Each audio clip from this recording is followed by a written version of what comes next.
Welcome to the SDA Housing Podcast, brought to you by NDIS Property Australia. Before starting this episode, we need to provide a general disclaimer. Information contained in this podcast is general in nature only. It does not take into account the objectives, financial situation, or needs of any particular person. You need to consider your financial situation and needs before making any decisions based on the information in this podcast. And you should consider seeking independent and professional advice for your personal circumstances. All right, let's begin. Hello everybody, my name's Debbie from NDIS Property Australia, and you're listening to the SDA Housing Podcast, a show that explains, highlights, guides and brings awareness about all things SDA in this ever-changing NDIS world. We have a return special guest speaker today, Mr. Kevin Chen. Hello, Kevin. Hey, Debbie. Great to be on the podcast again. Yeah, of course, Kevin is from Paramount Disability Homes, and we've spoken a couple of times in the last few months, but the reason we're chatting today is to review something we spoke about back in September last year. We had an episode, if you want to go back and listen to it, it was episode 324, talking about the winding up of the funding from the state government to the group homes, the SDA and NDIS group homes in Victoria, that was supposedly set to kick in on the 31st of December. Didn't necessarily go as planned, and it's a very timely point, I think, now to review what has been going on in that space and where things are at, and just to review the SDA market in general in Victoria.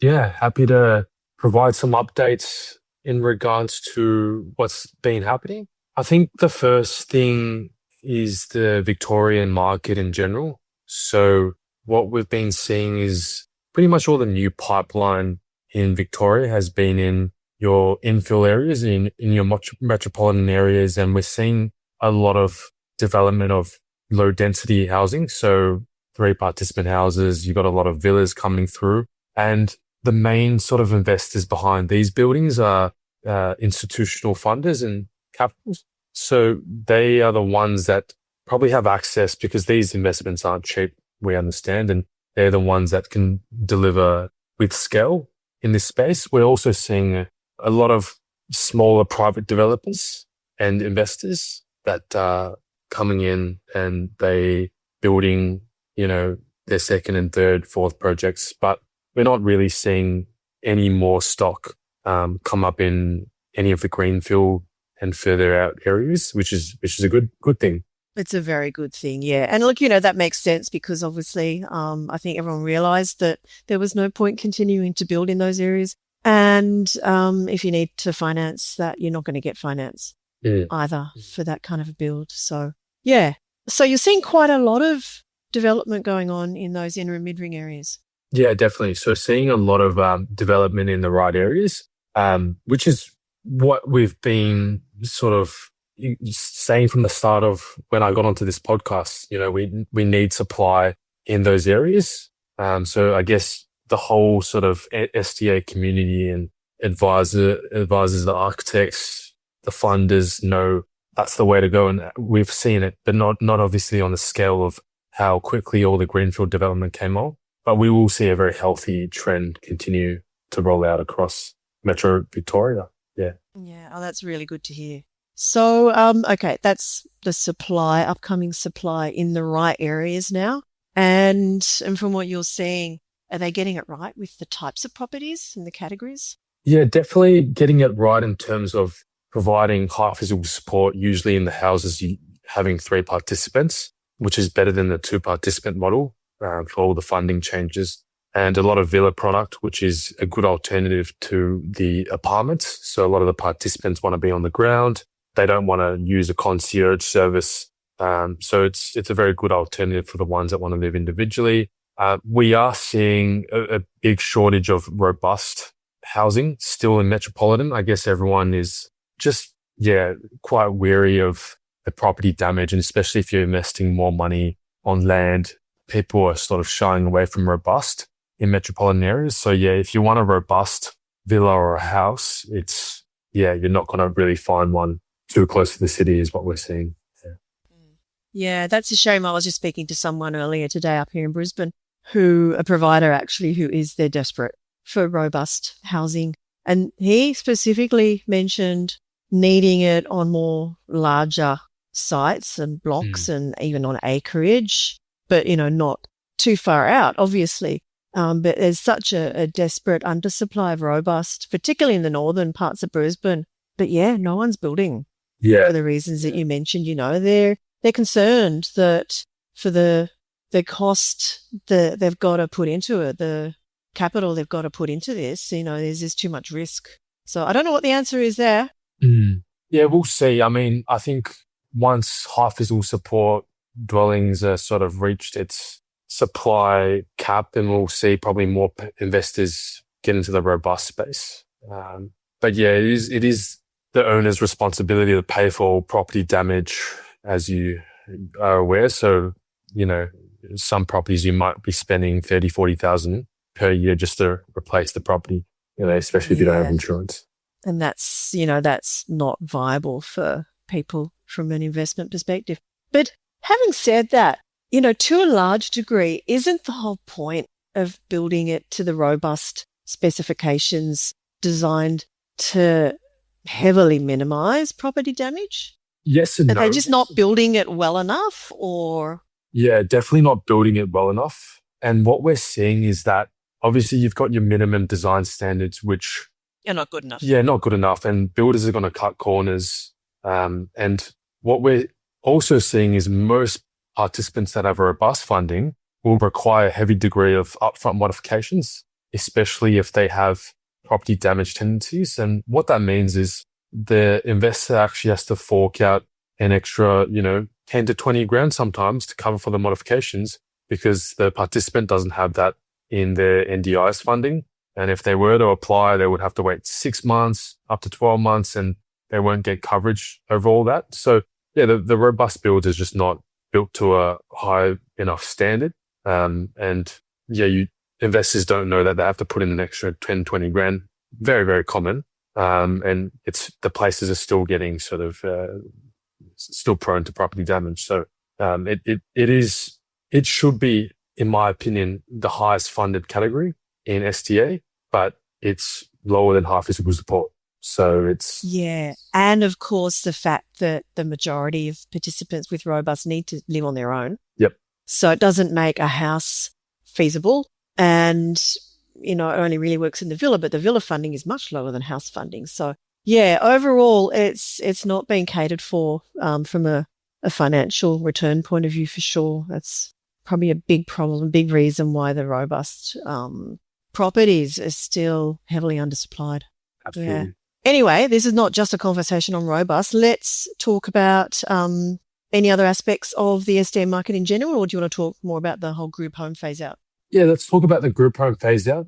So it's been about 6 months since we had that last conversation, might be a bit longer, but Paramount's been really, really busy in the last 3 months as an SDA provider because we've been working with majority of the group home operators that have done when I say group home operators, they're the SIL providers that have been delivering their services with the Victorian Government in their housing over the last 10 years.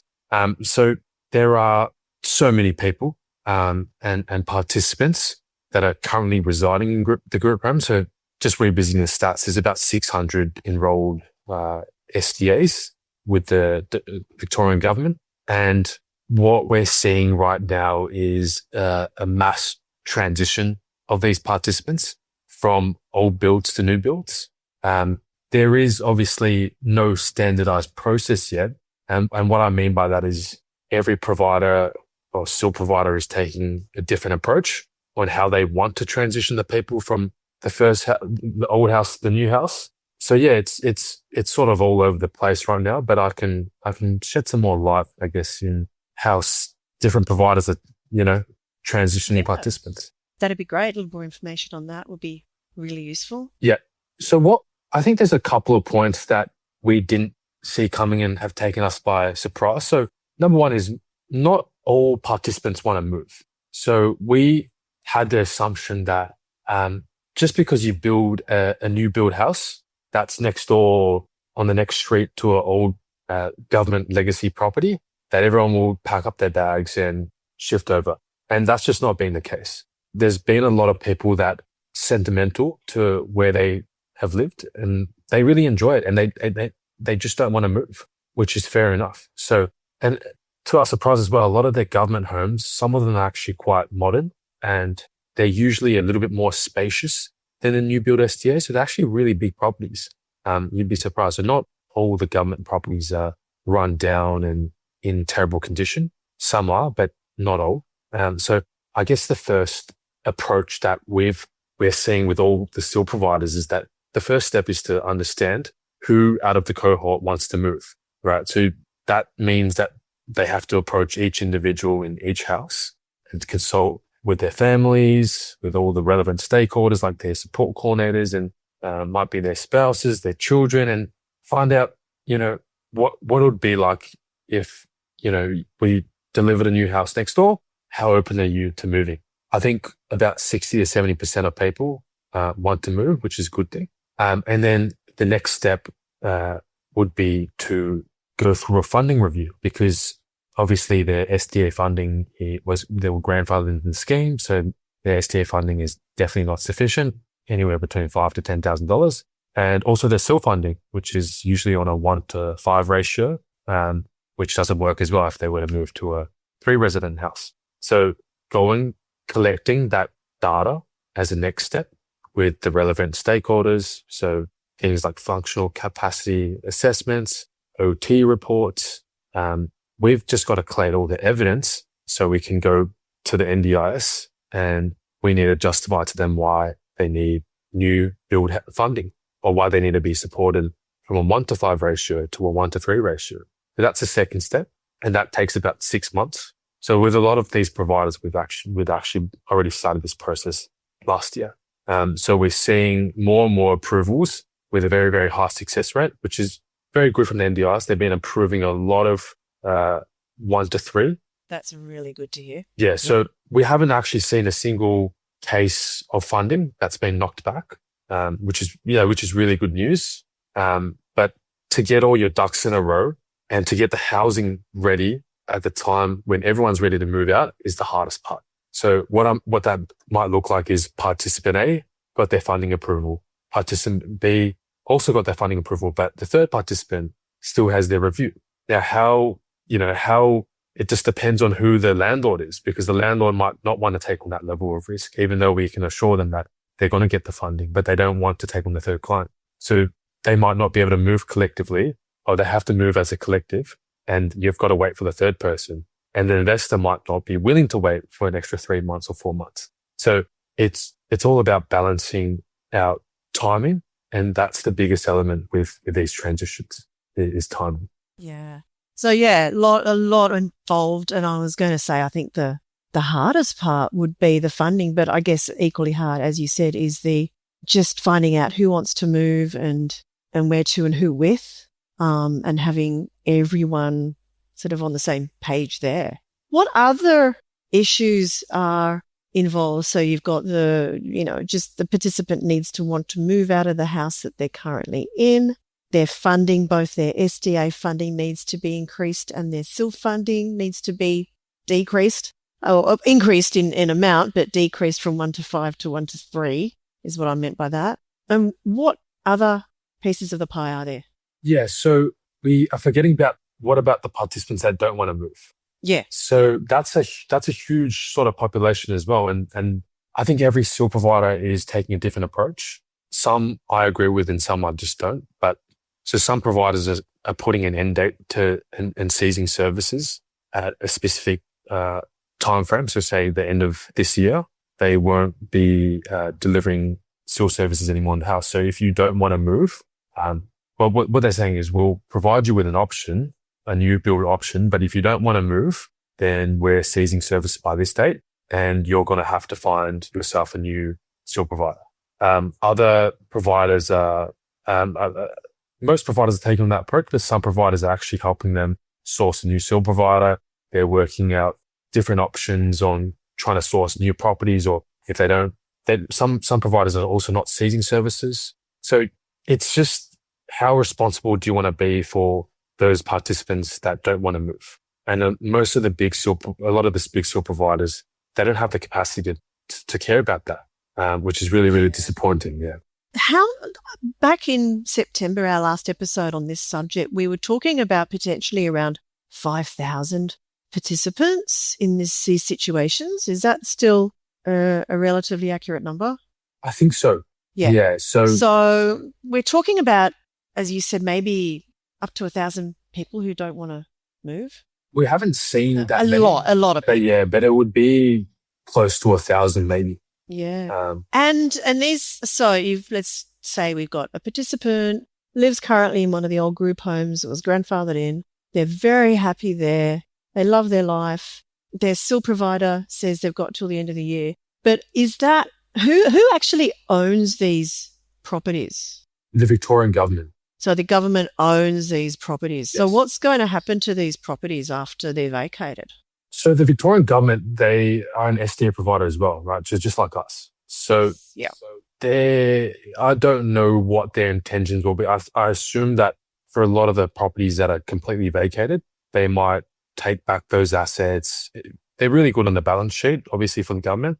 They might sell off, or I don't know what they'll do with those assets. But the ones that still have participants in them, I think the state government, as the SDA provider, it would be their responsibility to go and help the participant find a new service provider. But the challenge in that is, like, let's just say you've got 5 people and 3 people have moved out, and you've got 2 people that are on a 1-to-5 funding ratio. No new SIL provider is willing to step in. So it would just make sense that everyone in the cohort just goes through an uplift on both an SDA and SIL level, because that gives you the option, hey, you might not want to move today, but at least you can stay, and a SIL provider can come in and still support you in that old SDA. Yeah. Okay, so it's still very complicated. Still got a long way to go. How many participants would you guess at this point, percentage-wise, have already been migrated into new properties? Oh, I would say we're still early stages. So probably less than 10% of the cohort would have undergone a transition. And those are the sort of smaller, more agile SIL providers that onto this very, very early on. And we had some really, really successful transitions. And it's been a really good outcome for the investors, because they don't have to wait for participant matching. They know that these people are compatible, that they want to live in the property for the rest of their life. And, they appreciate it. They're genuinely very, very happy with, how new the amenities, how new the facilities are. And so it's very, very rewarding for investors and also for the participants that have successfully transitioned. But a bulk of the participants that we're working with right now are still collating the evidence, and we're still with the NDIS going through the review at the moment. So this is the phase we're in. And that's just such a big job for the NDIA to review that many participants' plans in the SIL and SDA space. So I can imagine that's a backlog there that's going to take time for them to process. As you said, 6 months. So it's not surprising at all. So if you're an investor, you were saying before that some investors, won't take on 2 participants only when they're expecting that third with the SDA funding. What I would say to one of those investors, look, it might not be guaranteed. It's not in the plan yet, but isn't 2 participants with a decent amount of funding already a good return? Why are you so desperate to hold out for 3 to move together? It could be 6 months to a year before you get that result. Aren't you better off actually getting an income now? Absolutely. I think what they're scared of is that there's no assurance that that third participant is definitely going to get, uplifted in their funding. But as you're right, 2 participants on the 1 to 3 is usually a lot of money. And but yeah, it's investors always have that expectation at most times that they want all 3 rooms filled, and they want, as close to the highest income as possible. So it's, as an SDA provider, I guess that's the hardest part, is balancing the expectations because we don't, want to say no to the third client. That's not fair, just because they're undergoing an SDA review. The other thing is like that we've seen a 100% success rate in getting funding uplifts, but investors don't seem to trust us. Just because we say 100%, everyone says, what if? Yeah. So I guess that's the hardest part, is balancing expectations. Yeah. Well, look, I know you've got to rush, Kevin, so I won't keep you any longer, but I think that's just a really good summary of where that whole process is at. As far as you're concerned, we still haven't reached saturation if you're looking at what's in the pipeline in the metropolitan parts of Melbourne to meet this future supply that is going to be needed. So if you are someone who I guess has an old property that you're willing to maybe look at doing a knockdown rebuild, this is still a very viable option, would you say? Yeah, of course. I mean, this is obviously one type or demographic of participants, and you've obviously got new build participants. You're also seeing people shift from, greenfield areas back into infield areas. So there's a lot of demand right now in metropolitan Melbourne. If you build in the right area, you're going to get a good outcome. Yeah, even if you build the wrong product, you're going to get people that inquire. So yeah, it's very strong at the moment. Yeah, a lot of unmet demand now and moving into the next couple of years, I guess. At least, yeah. So we'll be very busy for the next 2 or 3 years, I think. Yeah, it sounds like you will be. All right, Kevin, look, I'll wrap it up there. I think that's a really good overview of where we're at. So thank you for your time. And we look forward to chatting again in the future. No problem. It's always a pleasure. Thank you, Debbie. Thanks. Okay. That's it for today. Thanks all. Bye-bye. We hope you enjoyed this episode. Please make sure you are subscribed and following us so you can keep in the loop with all of our upcoming episodes. We would really appreciate it if you could leave us a 5-star rating, a written review, and to share this podcast with those that could benefit. Until next time, catch you on the next episode.